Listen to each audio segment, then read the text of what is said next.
Yes, The Joel passage is the go-to passage for women preachers. Joel 2, okay. 2, Yes. 28.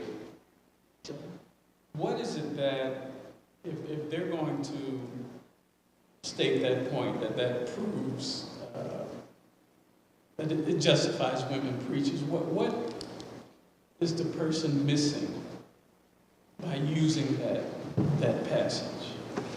Well, yeah, that's a good question. So I would say that what they're missing is the rest of the New Testament. For a person to do that, if you talk to the person long enough, it becomes clear that they disregard the commands of Scripture that are found in the apostles. So those individuals are going to say something like, "Well, that was Paul," or "That's a man."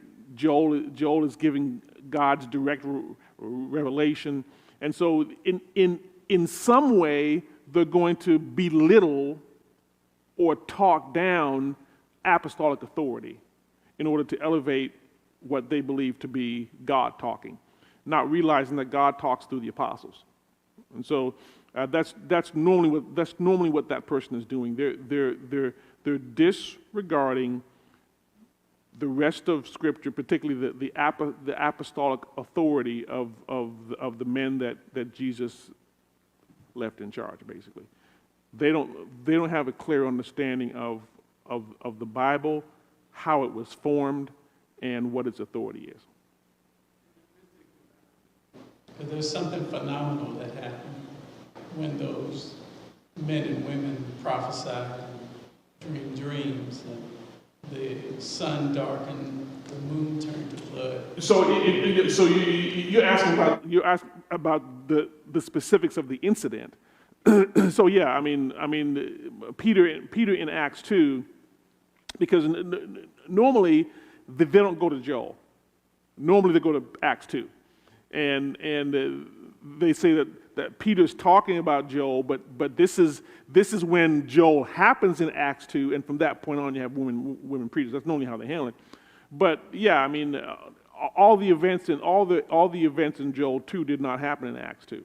A lot of the events didn't, and Peter, and I've preached on this on Acts 2 already, but Peter is indicating he's really focusing on the idea of where salvation comes from. That's his point, and his point is all those whoever calls on the name of the Lord will be saved. He then uses that idea, which is the last verse he quotes from Joel. He uses that idea beginning in verse 22 for the rest of the sermon. So yeah, they've missed on a lot of things, but again, I would challenge those people not on what happened in Acts 2. I would challenge them on how do you take the commands of Scripture given by the apostles? Are they authoritative or not? Because once they say they're not authoritative, then you just walk away. The discussion's over.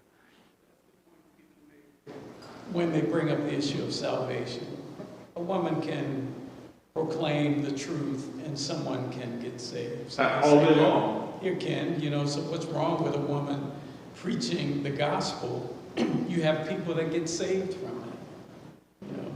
But then we go back to what's the command of Scripture? And that's where I would be heavy with these people is what does Scripture command? How do you take apostolic authority?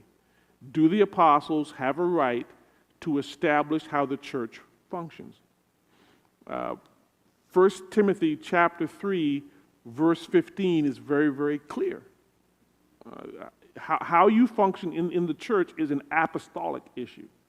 And so once these lady preachers establish the fact that they're operating outside of apostolic authority, then they've invalidated their whole ministry. And people who sit under them are sitting under ministries that have been invalidated.